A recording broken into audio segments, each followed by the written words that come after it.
नमस्कार विद्यार्थी मित्रांनो, चला तर आज आपण नवीन अपडेट सोबत एक नवीन व्हिडिओ घेऊन आलो. ते एमपीएससी आयोगाचं PSI संदर्भातलं 5 एप्रिल 2024 संदर्भातलं जे आलेलं अपडेट आहे त्याच्या संदर्भातला अपडेटेड व्हिडिओ मी तुमच्यासाठी घेऊन आलेले आहे. विषय आहे पोलीस उपनिरीक्षक पदासाठी घेण्यात येणाऱ्या स्पर्धा परीक्षेकरता तृतीयपंथी उमेदवारांसाठी शारीरिक चाचणीचे मानक व गुण लागू करण्याबाबतचे हे प्रसिद्धीपत्रक आहे.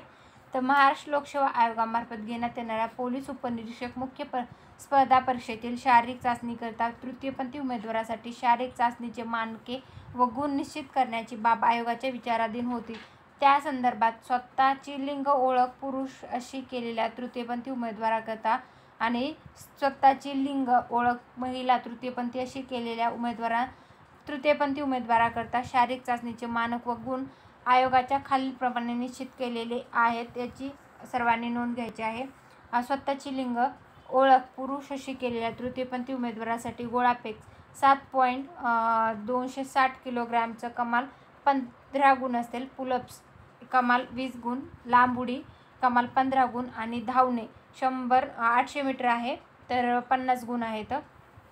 त्यानंतर तृतीयपंथी महिला अशी ओळख देणाऱ्या उमेदवाराकरता गोळाफेक आहे 4 किलोग्रामचा, कमाल गुण आहेत 20, धावणे 400 मीटर कमाल गुण 50 आणि लांब उडी कमाल गुण 30 असे ही असणार आहे शारीरिक चाचणी. त्यानंतर सन 2022च्या परीक्षेकरता शारीरिक चाचणीचे गुण अर्थधारी करण्यात आले असून शारीरिक चाचणीत उत्तीर्ण होण्यासाठी एकूण गुणांपैकी किमान 60% गुण म्हणजे 60 गुण मुलाखतीस पात्र होण्यासाठी आवश्यक राहतील. तसेच या गुणांचा अंतिम गुणवत्तेकरता अंतिम निवडीकरता विचार होणार नाही याची सर्वांनी नोंद घ्यायची आहे.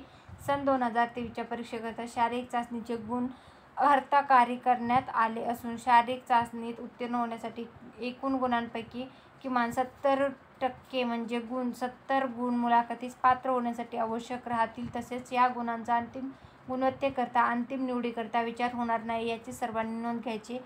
टिप जे आहे तर तृतीयपंथी उमेदवारास त्यांची पुरुष, महिला किंवा तृतीयपंथी अशी स्वतःची लिंग ओळख निश्चित करणे आवश्यक राहील व त्या संदर्भात विहित सक्षम प्राधिकरणाने दिलेले विहित नमुन्यातील प्रमाणपत्र शारीरिक चाचणीच्या वेळी सादर करणे आवश्यक राहील याची सर्वांनी नोंद घ्यायची.